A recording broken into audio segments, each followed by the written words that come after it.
নিচতলায় আছি, এটা কি ইংলিশে বলো তো? ও, এটা ইংলিশে বলতে হবে? এটা তো সোজা English. I am on the ground floor.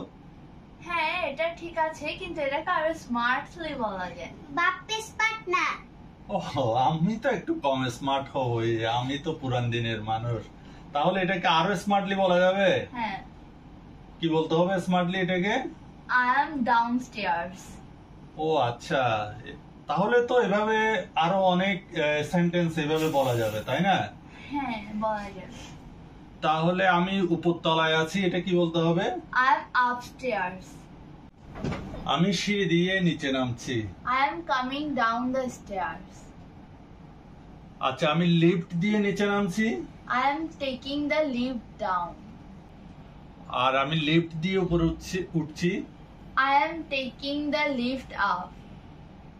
আচ্ছা, তাহলে আমি উপরতলায় যাচ্ছি। I am going the upstairs. ওকে, তাহলে আমরাও এভাবে স্মার্টলি বলা শিখে ফেলি।